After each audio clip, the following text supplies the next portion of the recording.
Kami mau dijadikan bejana-Mu Tuhan. Kiranya kemuliaan Tuhan boleh dinyatakan melalui hidup kami Tuhan. Sehingga ada banyak orang, ada banyak jiwa-jiwa yang belum mengenal Engkau di bawah melalui hidup kami Tuhan. Karena kami adalah gambar dan rupa-Mu. Karena kami adalah representasi-Mu Tuhan di muka bumi ini Tuhan. Mari ceritakan tentang Engkau Tuhan. Pagi hari ini bagi setiap kami yang ada di tempat ini Tuhan. Bagi anak-anakku Tuhan. Di dalam kemudaan mereka Tuhan. Aku berdoa sungguh Tuhan ada gambar dan rupa Allah yang dinyatakan melalui hidup mereka Tuhan. Perkenankan Tuhan. Untuk Engkau memperkenalkan diri-Mu lebih dalam lagi bagi setiap kami di tempat ini. Nyatakan diri-Mu. Engkau bebas Tuhan menyatakan tentang siapa Engkau bagi setiap kami pagi hari ini Tuhan. Dimanapun kami berada Tuhan, di dalam nama Tuhan Yesus. Mengatasi segala keterbatasan dan kelemahan hamba-Mu. Di dalam nama Tuhan Yesus kami katakan biarlah setiap penguasa-penguasa di udara dilumpuhkan dalam nama Yesus. Yang hendak mencuri benih firman Tuhan, kami katakan dibatalkan kuasanya di dalam nama Tuhan Yesus. Mari Roh Kudus bekerjalah Engkau. Nyatakan diri-Mu dengan leluasa. Di dalam nama Tuhan Yesus kami siap mendengar. Amin. Shalom semuanya, selamat pagi. Oke, hari ini Ibu diizinkan untuk membagikan mengenai aku segambar dan serupa dengan Allah, gitu ya. Nah, emang maksudnya apa sih segambar dan serupa dengan Allah? Apakah setiap orang itu disebut segambar dan serupa dengan Tuhan? Atau mungkin hanya orang percaya saja yang segambar dan serupa dengan Tuhan? Nah, setelah kita membahas mengenai topik ini, apa sih manfaatnya, gitu ya? Waktu kita tahu bahwa sebenarnya kita tuh segambar dan serupa dengan Allah. Oke, nah sebelum Ibu masuk ke dalam pemberitaan firman Tuhan hari ini, seperti biasa ya, handphone dimasukkan kalau tidak diperlukan, kalau tidak hanya untuk membaca Alkitab, mohon dimasukkan dan kita konsentrasi ke sini, gitu ya. Nanti kalau mau ngobrol, mau colek-colek teman boleh, tapi nanti, gitu ya, habis ibadah. Oke, konsentrasi ya. Yuk, hari ini kita mau bahas kenapa kita harus bicara mengenai gambar, segambar dan serupa dengan Tuhan, gitu ya. Apa sih maksudnya, gitu kan? Nah, terus kalau kita itu disebut segambar dan serupa dengan Tuhan, apa dampaknya, gitu kan? Terus kenapa tidak semua orang segambar dan serupa dengan Tuhan, gitu kan? Nah, terus gimana caranya untuk menjadi serupa dengan Tuhan? Yuk, saya pakai ini aja ya biar cepet ya. Oke. Mana Bang? Segini ya? Ops. Nah, ini dia. Jadi kita mau bahas dulu apa maksudnya segambar dan serupa dengan Tuhan, gitu kan ya. Terus kenapa manusia itu tidak segambar dan serupa dengan Tuhan? Terus kalau kita belum segambar dan serupa dengan Tuhan, gimana caranya supaya kita bisa segambar dan serupa dengan Tuhan? Terus apa dampaknya? Terus nanti kita akan bicara tentang apa yang bisa kita ambil dari pemberitaan firman Tuhan hari ini, gitu kan? Oke, mana nih? Kok nggak masuk lagi Bang? Oke, nah kita ambil dari Kejadian 1 ayat 26 ya. Kita baca sama-sama yuk. Yuk berdiri. Kita bisa baca sama-sama Kejadian 1 ayat 26. Kita hormati firman Tuhan. Berfirmanlah Allah, baiklah kita menjadikan manusia menurut gambar dan rupa kita, supaya mereka berkuasa atas ikan-ikan di laut dan burung-burung di udara dan atas ternak dan atas seluruh bumi dan atas segala binatang melata yang merayap di bumi. Amin, terima kasih. Silakan duduk kembali, gitu ya. Jadi Ibu ada agak miringin sedikit gitu ya, gambar dan rupa. Jadi gambar dan rupa ini diceritakan sejak semula, sejak kitab Kejadian, sejak penciptaan. Manusia diciptakan oleh Tuhan itu segambar dan serupa dengan Dia, gitu kan ya. Jadi maksudnya apa gambar dan rupa Allah itu, gitu kan ya. Kalau Ibu lihat nih terjemahannya di King James Version sama New English Translation, gambar itu disebut dengan image, ya kan? Jadi terus rupa itu disebut dengan likeness, ya. Image itu maksudnya apa? Nah, image itu maksudnya seperti representasi visual atau citra dari sebuah objek gitu ya. Nah, misalnya nih ada foto saya nih gitu kan ya. Kalau kalian nggak ketemu saya, terus lihat foto saya, sebenarnya kalian sedang melihat citra saya melalui foto ini. Bener nggak ya? Ada kesan yang ditampilkan. Terus ada istilah nih jaim. Pernah dengar istilah jaim? Jaga image, ya kan? Image itu harus dijaga. Maksudnya apa? Ada satu kesan yang harus dijaga. Ada satu perilaku yang mau ditunjukkan, gitu kan? Nah, terus menurut KBBI, gambar itu artinya sebuah tiruan suatu barang. Bisa orang, bisa benda atau hewan atau binatang gitu ya. Nah, itu disebut gambar menurut KBBI, Kamus Besar Bahasa Indonesia, gitu kan ya. Nah, tapi jadi sebentar kita lihat dulu ini ya, foto saya. Foto saya yang cantik ini gitu ya. Nah, kalau saya bilang gini nih, sebelum kita masuk ke pengertian berikutnya ya. Nah ini dia. Ini anak-anak saya nih 3 nih. Kalau saya tanya nih, mana nih dari 3 anak saya 3 ya, yang rambutnya putih bukan anak saya, itu suami saya. Nah, jadi kalau yang 3 ini, mana yang paling serupa, paling mirip dengan Ibu Esti? Ada yang mau jawab? Siapa yang paling mirip? Ada Brian, yang paling gede itu anak saya namanya Brian, yang kedua Lauren, yang ketiga Nico. Nah, mana yang paling mirip? Yang paling likeness saya mukanya dulu gitu. Mana? Menurut kalian? Nico, Lauren. Bukan sama yang paling besar ya, bukan ya? Oh enggak ya, saya ngerasa saya paling mirip, paling likeness sama yang gede padahal, enggak ya? Oke gitu ya kita.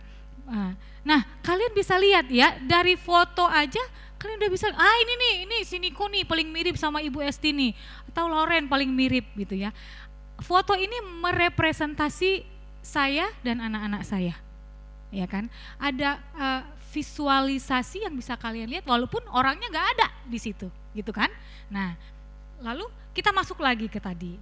Gitu juga dengan Allah. Allah dibandingkan dengan siapa? Dengan kita, ya. Tadi KJV bilang gambar itu image, rupa itu likeness. Likeness itu kemiripan, mirip sekali, tapi tidak sama, gitu ya. Saya bukan Lauren, saya bukan Niko. Nah, tapi kami mirip. Nah, Allah demikian juga, gitu ya. Allah itu menaruh satu gambar, satu visualisasi yang sangat mirip tentang dirinya di dalam kita. Ya, itu satu kenyataan fakta yang harus kalian terima. Itu kata firman Tuhan, ya. Nah, jadi segambar dan serupa dengan Allah, kalau kita lihat dari bahasa aslinya, di sini ini bilang suelem. Ya, bahasa Ibraninya bilang itu satu gambar yang dihias atau satu bentuk figur yang representatif, mewakili. Jadi Allah itu roh, gak ada wujudnya kecuali waktu Tuhan Yesus, Allah itu menampakkan diri ke dalam wujud manusia melalui Yesus, itu bisa gitu ya. Tapi saat ini kita tidak bisa melihat wujud fisik Allah. Tapi Tuhan perlu menunjukkan siapa dirinya. Melalui siapa? Melalui manusia, ya, melalui kita, gitu ya, melalui saya, melalui kalian, melalui kamu, gitu kan. Jadi gambar itu satu bentuk figur yang representatif. Allah merepresentasi dirinya melalui, coba bilang, saya. Oke, good, gitu ya. Nah, terus serupa itu bahasa Ibraninya demuth, ya. Kesamaan, tapi lebih bersifat lebih abstrak atau ideal. Tadi disebut likeness gitu kan. Jadi mirip gitu. Nah, terus nah, ini dia. Jadi maknanya apa, Bu? Segambar dan serupa. Artinya manusia itu diciptakan menyerupai Allah. Mirip dengan Allah. Saya dibuat Tuhan mirip dengan anak saya, ya. Niko mirip dengan saya. Lauren mirip dengan saya. Tapi mereka bukan saya. Kita mirip dengan Tuhan. Tapi kita bukan Tuhan, tidak sama dengan Tuhan. Ya iyalah, orang kita ciptaan, mana mungkin kita sama dengan pencipta kita, ya kan? Ya kita pasti lebih rendah. Tapi Tuhan membuat kita, ciptaannya itu mirip dengan Dia.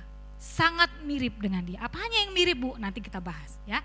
Artinya kalau kita diciptakan segambar dan serupa dengan Allah, kita memiliki keunggulan, keistimewaan yang dimiliki oleh Tuhan. Dan Tuhan taruh itu dalam kita yang membuat kita berbeda dari ciptaan yang lain. Kita gak sama-sama tumbuhan, gak sama-sama hewan. Kenapa, Bu? Karena kita punya pikiran, punya kecerdasan, punya perasaan. Ya, kalau kita punya perasaan gak salah. Punya tanggung jawab. Kita diberi Tuhan kuasa untuk mengelola isi bumi. Ya, itu ya. Jadi kita disebut serupa dan segambar dengan Tuhan. Apanya yang segambar dan serupa? Apanya yang mirip? Ya kan? Pertama, itu tadi, kita punya keunggulan, keistimewaan yang tidak dimiliki oleh ciptaan lain. Dan itu dimiliki Allah. Allah kita memiliki perasaan. Allah kita memiliki kehendak. Allah kita punya pikiran, ya kan? Dan kita juga diberikan Tuhan kemampuan untuk berelasi dengan Tuhan. Binatang gak bisa berelasi dengan Tuhan, ya kan? Tidak bisa berkomunikasi dengan Tuhan. Nah, kita akan lihat lagi nanti bedanya.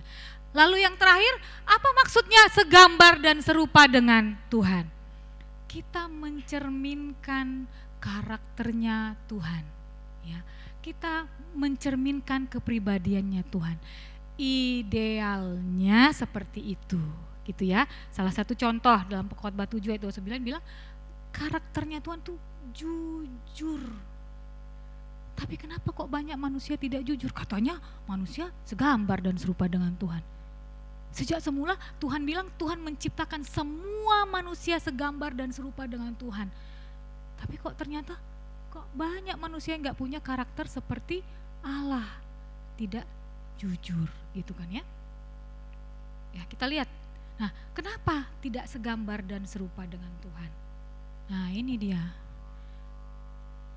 Pertama, gambar dan rupa Tuhan itu rusak karena bukan hilang, ya, bukan hilang, tapi rusak. Pertama karena apa? Apa nak? Apa nak? Karena dosa, ya. Jangan ragu-ragu. Kita setiap manusia itu berdosa, ya. Jadi ketika Adam dan Hawa jatuh pertama kali ke dalam dosa, maka gambar dan rupa Tuhan itu rusak.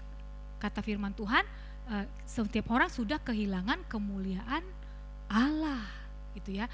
That's why kenapa waktu gak diajarin Kain itu bisa iri. Siapa yang ngajarin iri? Itu Kain tuh anak pertama dari Adam dan Hawa. Ketika mereka sudah jatuh dalam dosa, kok bisa iri? Siapa yang ngajarin? Itulah ketika karakter Allah dalam diri manusia itu sudah rusak. Gak ada yang ngajarin dia ngebunuh Habel. Ya, gak ada yang ngajarin anak kecil umur 2 tahun udah bisa bohong. Siapa yang ngajarin? Gak ada yang ngajarin. Anak kecil bisa mencuri. Kenapa kok bisa? Karena dosa. Setiap manusia, bayi pun dia sudah lahir dalam keadaan berdosa. Dia mewarisi dosa turunan, dosa warisan, ya. That's why. Jadi kenapa gak segambar dan serupa lagi dengan Tuhan? Banyak kali manusia ini di dunia ini rusak, Bu. Ya karena dosa. Orang melakukan kriminalitas karena dosa. Ya kan? Orang melakukan kejahatan, korupsi, kolusi, segala macam. Aduh. Bahkan yang disebut Kristen pun melakukan hal yang sama karena dosa. Oke? Nah, jadi dosa inilah yang kemudian nanti perlu ditebus oleh kedatangan Kristus. Ya kan? Hanya Yesus Kristus yang bisa melakukan pembaharuan sebagai titik awal, titik nol. Ya, bagi ini ada yang belum lahir baru? Ada? Gak ada lah ya, udah lahir baru lah kalian semua ya. Oke, terus apalagi penyebab orang itu tidak segambar dan serupa dengan Tuhan? Udah pasti karena dosa. Lahir dengan kecenderungan untuk berbuat dosa. Terus apalagi yang menyebabkan? Memperberat orang, ya orang Kristen sudah lahir baru nih. Kan katanya udah ditebus oleh darah Kristus. Kok karakternya masih sama juga ya? Ya, kepribadiannya masih, aduh kayaknya ngalamin gangguan deh gitu ya. Kenapa ya kayak gitu ya? Menurut kalian kenapa? Kok udah bertobat bertahun-tahun, ya masih juga sama, gak berubah-berubah juga sih, gimana? Kenapa? Ada bagian dari, tadi kalau kita menerima Yesus sebagai Tuhan dan Juru Selamat, dosa kita ditebus oleh Tuhan, roh kita itu diperbarui. Nah ini nih ada bagian yang memperberat, ya kan? Ada pengalaman di jiwa kita yang dipengaruhi oleh lingkungan yang harus kita pulihkan, ya kan? Diberesin gitu ya. Misalnya apa? Mungkin pola pengasuhan yang buruk, ya kan? Kalian waktu di rumah dibesarkan dengan pola pengasuhan apa? Anak-anak yang diabaikan di rumah, ya kan? Ditelantarkan, itu akan tumbuh menjadi anak-anak yang pencemas. Nah, terus apalagi ada anak-anak yang diasuh dengan pola kekerasan, misalnya diktator, apa-apa main pukul, pak. Nah, dia tumbuh menjadi orang yang juga keras, menyimpan banyak amarah, menyimpan banyak dendam di dalam jiwanya. Nah, itu harus dipulihkan, ya kan? Udah ditebus kok oleh darah Kristus, tapi dia tetap tumbuh sebagai anak yang pemarah, yang menyimpan dendam, dan dia juga tumbuh menjadi anak yang akan melakukan kekerasan. Ya, terus ada lagi nih anak yang dibiarkan semuanya boleh, terserah lo deh kata mamanya. Namanya juga anak kecil, kata mama, dibiarin main-main ke pasar, dibiarin sendiri, pokoknya dibiarin sendiri, makan sendiri, nggak diurusin sama mama bapaknya. Nah, itu juga akan menyebabkan anak-anak tumbuh menjadi anak-anak yang menolak orang tuanya nanti, ya kan? Lah dulu gua masih kecil, lu abein gua, lu boleh-bolehin, sekarang ya udah gitu kan. Nah gitu, ada pola-pola pengasuhan yang buruk yang memperberat kerusakan gambar dan rupa Allah tadi. Terus lingkungan yang buruk, lingkungan yang kayak mana, Bu? Tinggal 9 menit lagi. Lingkungan yang buruk. Nah, mungkin kalian biasa tinggal di dalam lingkungan yang, ya saya sedang magang di lapas gitu ya, lapas perempuan. Kok banyak kali perempuan ini masuk ke sini karena narkoba. Diurut-urut, oh rupanya suaminya narkoba, lah bapaknya juga ternyata narkoba, meneladani narkoba. Terus dia lingkungannya juga dugem, ya wajar dong narkobaan, ya kan? Kalau kalian tinggal di dalam lingkungan yang buruk, itu juga akan memperberat kerusakan gambar dan rupa Allah, ya. Mungkin juga kalian mengalami pengalaman yang buruk, pernah dibully, ya kan? Di body shaming sama teman, lu gendut, rusak gambar dirinya, dia pikir dia nggak cukup gitu ya. Hitam, jerawatan lu, aduh pendek banget sih kau, kurus. Nah saya juga dulu kecil bilang gitu, kurus krempeng kayak tiang listrik katanya gitu kan. Rusaklah gambar diri saya, gambar dan rupa Allah tadi itu kan ya. Ketika saya sudah menerima Yesus sebagai Tuhan dan Juru Selamat pun, saya tetap membawa itu tadi ya. Saya itu minder gitu ya, saya itu nggak cantik karena saya kurang putih gitu ya. Kebetulan aja saya tinggal di negeri Konoha ya, karena kulit hitam tuh dibilang jelek, dekil, kusem gitu ya. Coba kalau saya tinggal di Eropa, orang berbondong-bondong nih bikin kulit tan gitu kan ya. Nah seperti itu. Jadi mungkin kalian punya pengalaman yang buruk, mungkin kalian pernah mengalami trauma. Ada anak-anak yang pernah menjadi korban kekerasan seksual, pernah diperkosa gitu ya, mungkin pernah disodomi, itu terjadi nyata di tengah usia kalian ini, itu mengalami trauma, itu mungkin pernah mengalami pembunuhan terjadi di depan matanya, itu juga memperberat ya kan, trauma itu. Terus apa lagi nih, yuk kita lanjut, tinggal dikit lagi waktu saya. Nah, ini that's why kenapa kita harus melihat juga dari berbagai sisi materi manusia, ya. Jadi manusia itu terdiri dari tubuh, ya kan. Nah, ini fisik kita. Tuhan menciptakan kita seperti ini. Jadi kita nggak bisa bilang bahwa kau jelek, kau hitam, kau jerawatan, kau bodoh, nggak bisa. Karena itu kedaulatan Tuhan menciptakan kita, ya kan? Jadi kalau kita tahu bahwa kita adalah gambar dan rupa Tuhan, kita dilarang keras untuk body shaming sama teman kita. Dilarang keras untuk body shaming sama diri kita sendiri. Ya, jadi Ibu gak ingin lagi kalian merasa bahwa kalian tidak cukup, ya. Ya tubuh kita itu ya memang Tuhan kasih saya seperti ini, gitu ya. Nah, terus jiwa. Nah, di jiwa ini yang tadi yang Ibu bilang memperberat, ada lingkungan yang memperberat kerusakan gambar dan rupa Allah itu, gitu ya. Jadi di jiwa itu ada pikiran, ada perasaan kalian, ada emosi, ada kehendak, gitu ya. Nah, mungkin kalian tumbuh dari lingkungan yang buruk tadi, selalu punya pikiran yang negatif, gitu ya, overthinking, gitu ya. Terus kalian tidak tahu mengenali emosi kalian. Jadi orang-orang yang tidak mampu mengenali emosinya juga akan tumbuh menjadi orang dewasa yang tidak matang, gitu ya. Misalkan nih, dia sebenarnya sedang gelisah, tapi dia nggak tahu ini apa yang menyebabkan aku gelisah. Terus dia keluarnya marah-marah. Kalian pernah kayak gitu? Aduh, dia lagi galau nih, galau itu perasaan apa? Coba didefinisikan. Nah, supaya tidak muncul dalam satu bentuk perilaku yang salah, ya kan? Kalau ada orang marahnya sampai dibalikin mejanya, gitu kan ya. Terus sampai nggak lihat lagi di mana hidungnya, gitu. Semua dimarahin, gitu kan ya. Meluap-luap. Nah, itu tadi ya. Nah terus di jiwa inilah disebut terletak kepribadian atau karakter manusia. That's why di jiwa ini kita harus pulihkan, kita beresin. Roh kita sudah pulih, gitu ya. Kita sudah ditebus oleh Tuhan. Kita sudah bisa berdoa, berkomunikasi, mengalami lawatan Tuhan. Tapi kenapa kepribadian, karakter kita tidak berubah? Bagian sinilah, jiwa inilah yang harus dipulihkan, ya. Pikiran kita, tadi ada lagunya, pikiranku, kehendakku ku serahkan padamu. Di sini, inilah yang orang akan lihat di kepribadian ini. Apakah kita serupa, segambar dengan Tuhan? Representasi saya sebagai wakil Tuhan di muka ini dilihat dari karakter dan kepribadian saya. Terus gimana caranya supaya bisa segambar dan serupa dengan Tuhan? The first thing, the main thing itu adalah menerima Yesus sebagai Tuhan dan Juru Selamat. Orang dunia bisa mengalami perubahan karakter.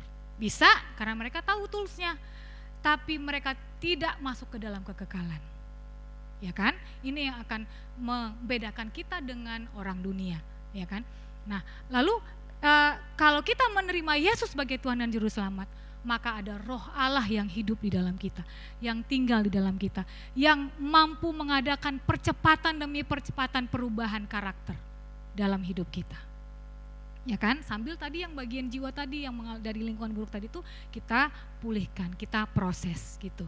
Nah, terus yang kedua, ya, jadi gimana caranya segambar serupa dengan Allah? Pertama, menerima Yesus, lalu mengalami pemulihan jiwa atau mental, perubahan sebagai manusia baru, ciptaan baru yang disebutkan dalam Alkitab, itu harus terjadi terus menerus. Gak mungkin ada orang lahir baru tiba-tiba baiknya kayak malaikat. Manusia itu di bawah malaikat, ya kan? Baik kali dia, nggak mungkin, ya kan?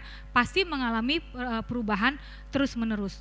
Kita perlu pengetahuan untuk bisa mengubahkan diri kita. Kalau kalian butuh bantuan profesional, datang aja, gitu ya. Butuh konselor, ya kan, psikolog atau mungkin psikiater, gitu ya, untuk mengalami pemulihan di dalam mental kalian. Do it, gitu ya. Bukan berarti kalau kita ketemu konselor, psikolog terus kita gila nih, enggak, gitu ya. Nah, terus yang terakhir, supaya menjadi segambar dan serupa dengan Allah, ya lakukan juga bagian kita. Kita tahu kebenaran firman Tuhan, bahwa kita tahu pengetahuan mengenai pemulihan jiwa, ya lakukan bagian kita. Ya, sangkali diri kita, gitu. Itu masuk ke dalam pertandingan iman. Lalu dampaknya apa kita segambar dan serupa dengan Tuhan? Orang-orang akan tertarik untuk mengenal Yesus Kristus Tuhan melalui hidup kalian yang diubahkan. Kok beda ya sekarang si Elsie itu? Elsa. Bukan karena dia udah di Bandung, udah berapa 6 bulan, jadi nyunda pisan gitu. Orang tertarik bukan karena itu. Jadi karena tinggal di Bandung, jadi tutur katanya jadi kayak orang Sunda, bukan. Tapi karena Roh Tuhan mengadakan pemulihan di dalam roh dan jiwa kalian. Kok beda ya dia ya? Tadinya aku gak tahu loh, orang itu pemarah kali loh, itu tukang bentak-bentak loh. Tapi waktu dia dipulihkan, dia makin hari mengalami keserupaan dengan Tuhan. Ya kan? Orang-orang jadi tertarik. Siapa ya yang bisa mengubahkan si Elsa itu? Ya, ini menjadi sarana penginjilan kita juga gitu ya. Walaupun kita belum bisa bilang mungkin, kau mau nggak terima Wawan? Udah pernah penginjilan belum sama orang, mempertobatkan orang baru? Belum. Ibu pikir tadi udah, ternyata belum. Nggak apa-apa gitu ya. Tapi orang bisa melihat ada roh Tuhan di dalam diri Wawan yang membuat orang tertarik, kok Wawan ini beda ini di SMA, di tempat sekolah Wawan tuh beda. Pelajarnya ini beda banget, guru melihat Wawan beda. Orang tertarik, oh anak Tuhan rupanya. Ya kan, sudah lahir baru, sudah mengalami pemulihan jiwa dia. Ya kan, itu menjadi sarana penginjilan. Lalu yang kedua, dua hal yang saya diingatkan waktu saya masih kuliah tentang upah. Nanti kita menerima upah di kekekalan, kata pembimbing saya.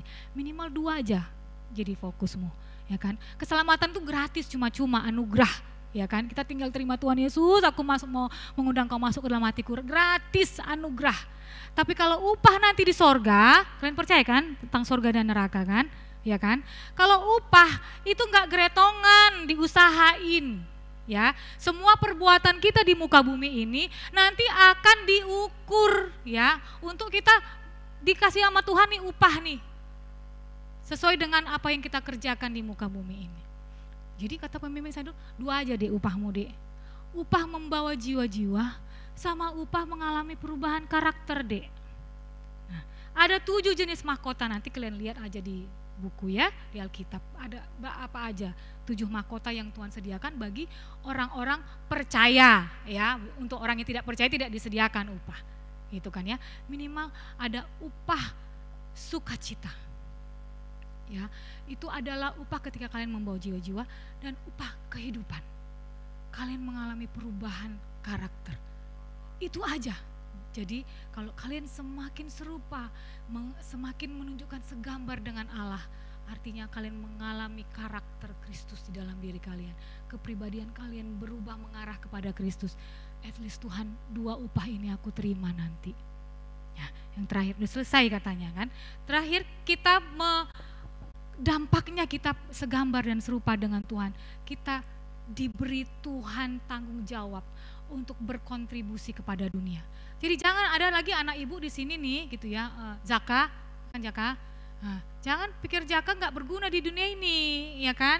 Zaka berguna. Jadi Tuhan ciptakan Zaka itu spesial dan unik untuk menjadi rekan sekerja Tuhan. Jangan kalian pikir karena latar belakang finansial keluargaku nggak ada apa-apanya, Tuhan miskinnya bapak mamaku, nggak sekolah aku ini Tuhan, pendidikanku rendah, ya kan? Siapalah kami ini, siapalah. Kalian pikir kalian gak berguna di dunia ini. Tapi Tuhan bilang setiap orang yang Tuhan ciptakan di dunia ini, Tuhan maksudkan untuk menjadi rekan sekerja Allah. Dimanapun kalian duduk di sini, jangan pikir kalian gak berharga, ya. Ya, kalian spesial dan unik. Kalau Tuhan ciptakan kalian di dunia ini bukan karena kayak teori Big Bang, ibu pernah bilang, gak sengaja lahir si Yulia, gitu kan ya. Enggak kayak gitu. Tuhan ciptakan Yulia untuk satu maksud dan tujuan yang spesifik, untuk berkontribusi bagi dunia ini, untuk mengelola dunia ini, untuk mengatur isi bumi ini. Lewat apa, Bu? Ya, kalian find out sendiri. Ya kan? Kalian punya minat, bakat, Tuhan kasih potensi, Tuhan kasih kelebihan. Nah, tolong digali itu, ya. Kesimpulannya, setiap orang ya, bilang sama kiri kanan dan kalian, kamu itu gambar dan rupa Allah. Amin. Jadi kayak mana kalau kadang-kadang ngeselin kali temanku sebelah ini, Bu, gondok kali aku ngeliat dia, ini kawan belakangku ini, bilang sama dirimu, aku kasih dia kesempatan untuk bertumbuh, untuk menjadi serupa dengan Tuhan. Terus kalian kadang-kadang kalau kalian jatuh gitu dalam dosa, atau kalian ya masih belum pulih mental kalian, kasih kesempatan, peluk diri kalian sendiri, bilang, aku kasih diriku kesempatan untuk bertumbuh. Ya, tapi bukan berarti lelet-lelet terus jadi pembenaran, bukan gitu ya.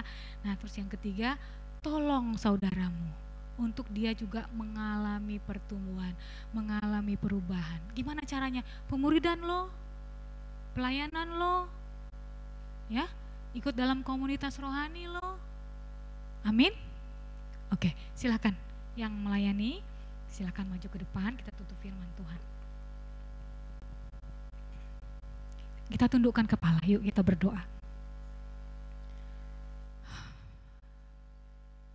Terima kasih Tuhan untuk pagi siang hari ini, kiranya Tuhan yang menceritakan lebih dalam lagi kepada anak-anakku Tuhan. Untuk mereka mengatakan, aku Tuhan, aku representasimu di muka bumi ini Tuhan. Aku gambar dan rupa Allah, aku gambar dan rupamu yang bisa dilihat oleh banyak orang. Ketika dimanapun aku berada, mereka boleh melihat, banyak orang boleh melihat, terutama mereka yang belum mengenal Engkau Tuhan. Mereka boleh melihat Yesus yang aku sembah itu. Ketika aku berjalan, ketika aku duduk, ketika aku berbicara, bahkan ketika aku tidur, orang-orang boleh melihat aku adalah representasi Tuhan. Terima kasih untuk pagi hari ini Tuhan. Jika kami mengalami pergumulan yang berat di dalam jiwa kami, Kau yang menolong kami untuk mengalami pemulihan demi pemulihan Tuhan. Kami katakan kami bersyukur Kau menebus kami. Roh kami diperbarui sehingga kami boleh mengenali siapa Allah kami. Bawa anak-anakku di tempat ini untuk mengiring Engkau Tuhan, mengarahkan hidup mereka kepada Engkau Tuhan. Lakukanlah bagian-Mu dan bawalah mereka juga untuk mengerjakan bagian mereka. Terima kasih Tuhan. Setiap anak-anakku di tempat ini akan Tuhan pakai untuk membawa jiwa-jiwa kepada Engkau. Pada waktunya setiap kami, apapun rupa kami Tuhan, Tuhan pakai kami untuk kami mendapatkan mahkota di kekekalan. Amin Tuhan.